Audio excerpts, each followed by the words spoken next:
जिस समय मैं बहुत गुस्से या प्यार में होता हूं, उस समय मैं कोई भी बड़ा फैसला नहीं करता। इस कथन के पीछे जुबान किसकी थी, ये जानने के लिए कुछ तथ्य आपको सुनने होंगे। वो माथे पर शिकन लाए बिना सबसे घटिया झूठ बोल लेता था और तब तक बोलता रहता था जब तक कि लोग उसकी बात को सच नहीं मान लेते थे। 21 बरस तक हंटर से शासन चलाने वाला क्रूर तानाशाह, जिसे एक दिन सपरिवार देश छोड़कर भागना पड़ा, उसकी मौत विदेश में हुई। एक राष्ट्रपति जिसके नाम पर सरकारी खजाने से की गई सबसे बड़ी चोरी का गिनीज रिकॉर्ड दर्ज है। अभी जो तथ्य आपने सुने वे फिलीपींस के पूर्व सत्ताधीश फर्डिनेंड मार्कोस से जुड़े हैं। मार्कोस दिसंबर 1965 से फरवरी 1986 तक फिलीपींस के राष्ट्रपति रहे। उनके शासन में जनता भ्रष्टाचार, टॉर्चर, दमन, गरीबी जैसी अधिकांश नकारात्मक विशेषणों की गवाह बनी। फिर एक दिन उनका सहनशीलता का कांटा टूट गया। जनता ने आर पार की राह चुनी और मार्कोस को देश छोड़कर भागना पड़ा परिवार के साथ। लोगों को लगा हमें मुक्ति मिल गई, लेकिन मार्कोस अपने साथ अरबों की संपत्ति भी उठाकर ले गया था। ना तो लुटे पैसे लौटे, ना ही मार्कोस। फरारी में ही उसकी मौत हो गई। लौटा तो उसका बेटा। कुछ बरस बाद यह हुआ। कालांतर में वो फिलीपींस की संसद का सदस्य बना। फिलहाल अपने पिता के नक्शे कदम पर चल रहा है। मार्कोस के बेटे का नाम फर्डिनेंड मार्कोस जूनियर है। इस एपिसोड में हम उसे जूनियर के नाम से बुलाएंगे। बात कुछ ऐसी है कि 9 मई को फिलीपींस में राष्ट्रपति चुनाव होने जा रहे हैं। चुनावी नतीजों से पहले ओपिनियन पोल्स के नतीजे आए हैं। इनमें जूनियर को भारी बढ़त मिलती दिख रही है। इस चुनाव में उसकी जीत पक्की मानी जा रही है। यह आभासी परिणाम है। वैसे अंतिम नतीजों के लिए हमें कुछ दिन और इंतजार करना पड़ेगा। जब तक इंतजार चल रहा है, हम कुछ जिज्ञासाएं मिटा देते हैं। आज हम जानेंगे फिलीपींस में राष्ट्रपति चुनाव का प्रोसेस क्या है, इस बार के चुनाव में तानाशाही विरासत का जिक्र कहां से आया और मार्कोस जूनियर की जीत से फिलीपींस में क्या बदल जाएगा। नमस्कार, मेरा नाम है निखिल और आप देखना शुरू कर चुके हैं ललन टॉप का इंटरनेशनल प्रसंगों से जुड़ा रोजाना कार्यक्रम दुनियादारी। Brought to you by Kuku FM. Download the app now. आगे चलने से पहले एक जरूरी सूचना। दुनियादारी के इस एपिसोड के पार्टनर हैं कुकू एफएम। ये भारत में ऑडियो बुक्स के सबसे बड़े प्लेटफॉर्म्स में से एक है। यहाँ पर आपको तमाम विधाओं में बोलने वाली किताबों का भंडार मिलता है, यानी ज्ञान का फुल पैकेज, वो भी एक ही ऐप पर। कुकू एफएम ललन टॉप के साथियों के लिए खास ऑफर भी लेकर आए हैं। प्रीमियम सब्सक्रिप्शन अगर आप चाहते हैं तो 50% की छूट मिलेगी। ऑफर का फायदा कैसे मिलेगा ये जान लेते हैं। सब्सक्रिप्शन लेते समय LT50 ये छोटा सा कोड आपको इस्तेमाल करना है। ध्यान रखिए कि ये ऑफर सिर्फ पहले 500 यूजर्स के लिए है। और जानकारी अगर आप चाहते हैं तो डिस्क्रिप्शन में दिए लिंक पर पहुंचे। सूचना होती है समाप्त। शो को आगे बढ़ाते हैं, जहां हम फिलीपींस के चुनाव पर चर्चा करने वाले हैं। पहले बैकग्राउंड समझते हैं। ब्रीफ में, पुर्तगाल का एक नाविक था फर्डिनेंड मैगेलन। पहले उसकी टोली पूर्व की तरफ रवाना हुई और भारत, इंडोनेशिया तक पहुंची। जब मैगेलन अपने देश लौटा तो राज दरबार में उस पर तस्करी का इल्जाम लग गया। पुर्तगाल के राजा मैनुअल प्रथम ने इसी बिना पर उसका अगला यात्रा प्लान कैंसिल कर दिया। मैगेलन इस दफा यूरोप के पश्चिम में जाना चाहता था, एक नए रूट की तलाश में। जब मैनुअल नहीं माना तो मैगेलन पुर्तगाल के दुश्मन देश स्पेन चला गया। वहां के राजा ने उसकी मदद की और इस दफा बरस 1519 में मैगेलन जब निकला तो समंदर के द्वीपों को टटोलते हुए एक बरस चिली पहुंच गया। यहाँ कुछ कारोबारियों और नाविकों को छोड़ वो आगे बढ़ा। धरती का चक्कर पूरा कर नया रूट खोजने के लिए उसने ऐसा किया। मार्च 1521 में मैगेलन फिलीपींस के तट पर उतरा। वो इस जमीन पर पहुंचने वाला पहला यूरोपियन था। उसने स्पेन के राजा के नाम पर फिलीपींस को कब्जाने की कोशिश की, मगर वो स्थानीय कबीलों की लड़ाई में उलझता गया और एक दोपहर जहरीले तीर का शिकार हो जमींदोज हो गया। मैगेलन तो मर गया, लेकिन उसने स्पेन को एक नई जमीन का रास्ता दिखा दिया था। 1565 में स्पेन ने फिलीपींस में पहली कॉलोनी स्थापित की। स्पेन का शासन 1898 तक चला। फिर अमेरिका आया। अमेरिका का शासन 1941 तक चला। दूसरे विश्व युद्ध के दौरान जापान ने फिलीपींस पर कब्जा कर लिया था। लड़ाई में जापान की हार हुई तो उसे बाहर जाना पड़ा। जुलाई 1946 में फिलीपींस को आज़ादी मिल गई। हालांकि तब भी अमेरिका का प्रभुत्व यहां बरकरार रहा। और फिर आया साल 1965 का। जापान के खिलाफ युद्ध का एक कथित हीरो राजनीति में चमक रहा था और उसका नाम था फर्डिनेंड इमैनुअल एड्रालिन मार्कोस। दूसरे विश्व युद्ध में उसने जापानी सेना के खिलाफ बंदूक उठाई थी। लड़ाई खत्म होने के बाद वो वकील बना और फिर आया राजनीति में। 1949 से 1959 तक संसद के निचले सदन का सदस्य रहा। 1959 में वो सेनेटर बना। 1965 के साल में वो राष्ट्रपति के चुनाव में खड़ा हो गया और सबको चौंकाते हुए जीत भी गया। मार्कोस की सफलता के पीछे उसके कई मनगढ़ंत दावे थे। उसने हमेशा इस बात का प्रचार किया कि वो फिलीपींस का सबसे डेकोरेटेड वॉर टाइम हीरो है। मार्कोस ने सबसे ज्यादा मेडल जीतने का भी दावा किया था और उसके ये दावे बाद में झूठे साबित हुए। उसने कई ऐसे मोर्चों पर असाधारण साहस दिखाने की बात की थी जो असलियत में कभी नहीं लगाए गए, कभी हुई नहीं वो लड़ाइयां। मार्कोस ने झूठ और हिंसा के दम पर अपनी सत्ता बचाए रखी। 1969 में दोबारा चुनाव जीत गया और उसी समय फिलीपींस में कम्युनिस्टों का हिंसक आंदोलन बढ़ने लगा। मार्कोस ने हिंसा का हवाला देकर हेबियस कॉर्पस को निलंबित कर दिया। सितंबर 1972 में पूरे देश में मार्शल लॉ लगा दिया गया। मार्शल लॉ चला 1981 के साल तक। इस दौरान मार्कोस और उसकी पत्नी इमेल्डा ने भ्रष्टाचार का चरम पार किया। इसके अलावा सेना में मार्कोस के वफादारों को नियुक्त किया जाने लगा। पूरा सिस्टम गड्ढमड्ढ हो चुका था, कोलैप्स कर गया था। पूरा देश एक परिवार के इर्द गिर्द घूम रहा था और मार्कोस का कुनबा देश को खोखला करने में जुटा रहा। 1981 में मार्शल लॉ हटाया गया, चुनाव कराए गए और इसमें मार्कोस फिर से जीता। मार्कोस के सामने कोई बाधा नहीं दिख रही थी। माना यह जा रहा था कि सत्ता आजीवन उसके हाथों में रहेगी। लेकिन अगस्त 1983 में एक कांड हुआ। मार्कोस के विरोधी और लिबरल पार्टी के नेता बेनिनो अकीनो अमेरिका से वापस लौट रहे थे।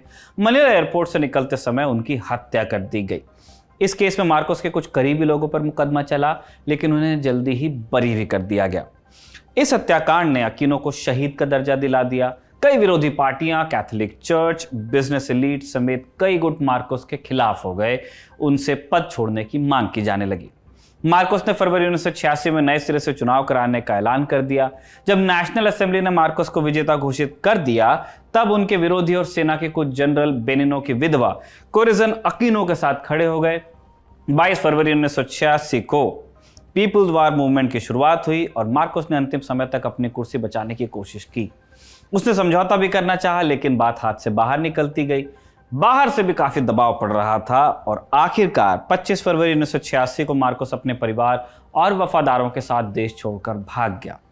जाते जाते वो लगभग 70,000 करोड़ रुपए की संपत्ति भी साथ ले गए। ये सारे लोग, इसे सरकारी खजाने से की गई सबसे बड़ी चोरियों में गिना जाता है।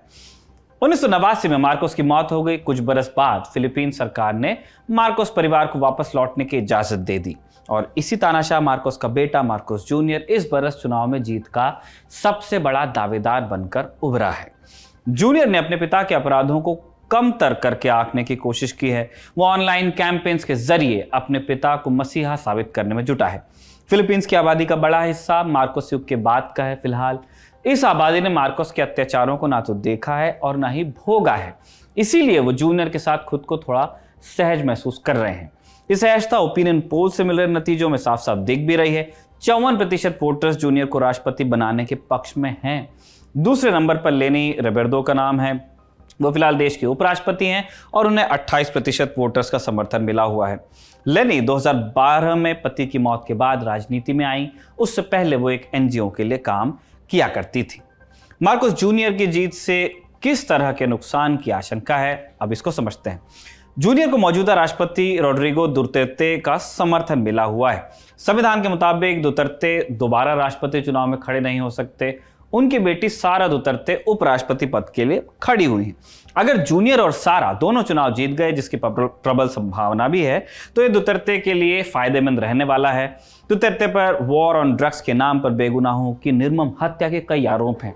उनके ऊपर मुकदमा चलाने और उन्हें सजा देने की मांग लंबे समय से चल रही है। मार्कोस जूनियर की विरासत, फर्जी कैंपेनिंग, मीडिया से बचने की कोशिश और पिता के अपराधों को कम करने की साजिश, ये सभी तथ्य डराने वाले हैं। उसका चुनाव जीतना फिलीपींस की राजनीति में क्या बदलाव लाएगा, ये देखना बड़ा दिलचस्प होगा। अब राष्ट्रपति चुनाव का प्रोसेस समझा जाए। 9 मई को वोटिंग होगी और इस दौरान राष्ट्रपति, उपराष्ट्रपति, 12 सेनेटर और 18,000 स्थानीय अधिकारियों को चुनने के लिए मत डाले जाएंगे। सबसे ज्यादा नजर राष्ट्रपति के ऊपर रहेगी क्योंकि फिलीपींस में राष्ट्रपति स्टेट और सरकार दोनों के मुखिया होते हैं। प्रेसिडेंशियल सिस्टम है। फिलीपींस की आबादी लगभग 11 करोड़ है। फिलहाल 6.5 करोड़ रजिस्टर्ड मतदाता हैं। ये सब 9 मई को अपने मताधिकार का इस्तेमाल करेंगे, वोट डालेंगे।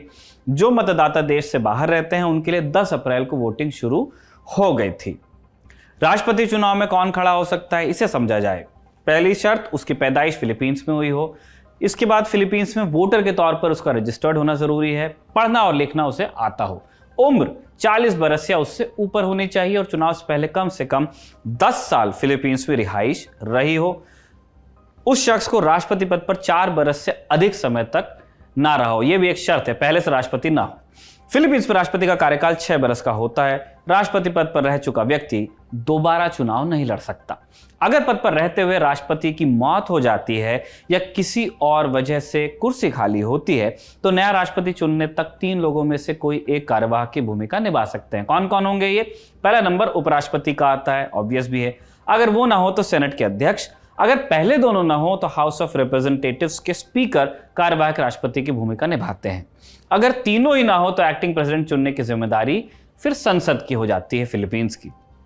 राष्ट्रपति की शक्तियां क्या क्या होती हैं ये जाना जाए। राष्ट्रपति की शक्तियों की लिस्ट थोड़ी लंबी है, हम उसमें से आपको कुछ खास के बारे में यहां बताएंगे। पहली है एग्जीक्यूटिव डिपार्टमेंट्स के हेड्स, राजदूतों, सेना के अधिकारियों, सुप्रीम कोर्ट और लोअर कोर्ट्स के सदस्यों और संवैधानिक आयोगों के मुखिया की नियुक्ति करना, ये एक शक्ति है।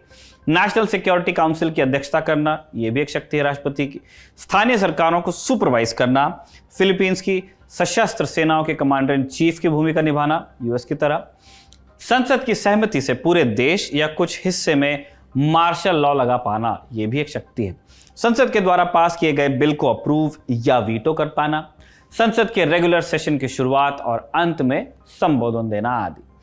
रिजल्ट कब आएगा इस इलेक्शन का जिसकी हम चर्चा कर रहे हैं? वोटिंग 9 मई की शाम 7 बजे खत्म हो जाएगी, उसके तुरंत बाद काउंटिंग शुरू होगी। राष्ट्रपति चुनाव के शुरुआती रुझान वोटिंग खत्म होने के कुछ घंटों के भीतर ही आ जाते हैं फिलीपींस में। चुनाव आयोग मई के अंत तक बाकी सभी पदों पर विजेता घोषित करने की योजना बना रहा है। नए राष्ट्रपति 30 जून को पदभार संभालेंगे। बीच के समय में वो अपनी सरकार की नीतियां बनाते हैं और कैबिनेट मिनिस्टर्स की नियुक्ति करते हैं। इस मामले में जो भी अपडेट्स होंगे उन्हें हम आप तक पहुंचाते रहेंगे। यह था हमारा बड़ी खबर सेगमेंट। अब सुर्खियों की बारी है। पहली सुर्खी रूस यूक्रेन युद्ध से जुड़ी है। अमेरिकी अखबार न्यूयॉर्क टाइम्स ने यूक्रेनी अधिकारियों के हवाले से एक रिपोर्ट छापी है। इसमें दावा किया गया है कि अमेरिका यूक्रेन को रूसी सेना की खुफिया जानकारियां मुहैया करवा रहा है। इसी जानकारी की बदौलत यूक्रेन ने रूसी सेना के कम से कम 12 जनरल्स को मारा है। रिपोर्ट के मुताबिक अमेरिका मोबाइल हेडक्वार्टर की लोकेशन और बाकी छोटी मोटी डिटेल्स देता है, फिर यूक्रेनी आर्मी अपनी खुफिया रिपोर्ट के आधार पर उसकी पुष्टि करती है। उसके बाद उन लोकेशंस पर हमले किए जाते हैं। इन हेडक्वार्टर्स की पोजीशन लगातार बदलती रहती है। ऐसा दुश्मन सेना को चकमा देने के लिए किया जाता है। हालांकि अमेरिका की मदद से यूक्रेन ने सटीक निशाना लगाने में सफलता हासिल की है। जानकारों का कहना है कि रूस यूक्रेन का झगड़ा महीनों तक खिंच सकता है और ऐसे में ये सीक्रेट जानकारियां रूस को रोकने में काफी मददगार साबित हो सकती हैं। उधर 9 मई नजदीक आ रही है। रूस इस दिन को विक्ट्री डे के तौर पर सेलिब्रेट करता है, दूसरे विश्व युद्ध में नाजी जर्मनी पर मिली जीत की याद में।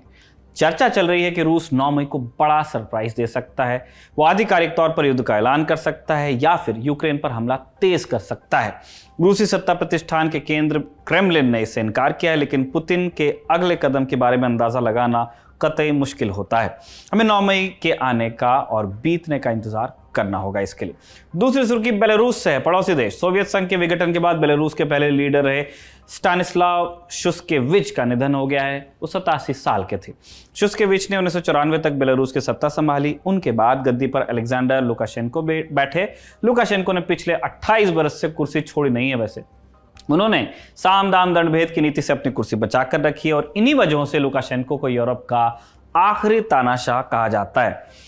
शुस्केविच लुकाशेंको के धुर विरोधी थे। वो लगातार उनकी आलोचना भी करते रहे हैं। 1997 में लुकाशेंको ने विशेष आदेश के जरिए शुस्केविच की पेंशन को भी फ्रीज किया था। ये बंदी हटी 2015 में। तब उन्हें हर महीने लगभग 16,000 रुपए दिए जाने लगे। 2021 में आलोचना से नाराज लुकाशेंको ने शुस्केविच का रेफरेंस स्कूल की किताबों से तक हटवाया। शुस्केविच की एक ऐतिहासिक पहचान और है। वो सोवियत संघ के विघटन का औपचारिक ऐलान करने वाले 3 नेताओं में से एक थे। आज की तीसरी और अंतिम सुर्खी कोलंबिया से है। कोलंबिया के कुख्यात ड्रग तस्कर डेरो अंटोनियो उसुगा डेविड उर्फ अतोनियल को अमेरिका प्रत्यर्पित कर दिया गया है। वो गल्फ माफिया गिरोह का मुखिया था। ओतोनियल की तुलना पाब्लो एस्कोबार से की जाती है। उसे पकड़ने के लिए कोलंबिया के इतिहास का सबसे बड़ा मैनहंट चलाना पड़ा था, तलाशी अभियान। उसके पीछे सैकड़ों पुलिस वाले लगाए गए थे। इसके बावजूद उस सालों तक बचता रहा और फिर अक्टूबर 2021 में ब्रिटिश और अमेरिकी खुफिया एजेंसियों की मदद से उसे गिरफ्तार किया जा सका, इसीलिए प्रत्यर्पण की जरूरत पड़ी ताकि यूएस जा सके। ओतोनियल गिरफ्तार हुआ तो राष्ट्रपति ने खुद प्रेस कॉन्फ्रेंस की थी। उन्होंने कहा था कि यह ऐतिहासिक है, इस गिरफ्तारी की तुलना सिर्फ और सिर्फ पाब्लो एस्कोबार से हो सकती है। नवंबर में अमेरिका ने प्रत्यर्पण की अर्जी दाखिल की थी, अर्जी पास भी हुई। अब ओतोनियल को अमेरिका भेज दिया गया है, वहां उसके ऊपर ड्रग्स की तस्करी का मुकदमा चलेगा। जानकारों की माने तो ओतोनियल की बाकी जिंदगी जेल की सलाखों के पीछे ही बीतने वाली है यूएस में। हमने दुनियादारी के एक एपिसोड में ओतोनियल की पूरी कहानी विस्तार से आपको बताई है। आपको एपिसोड का लिंक डिस्क्रिप्शन में मिल जाएगा।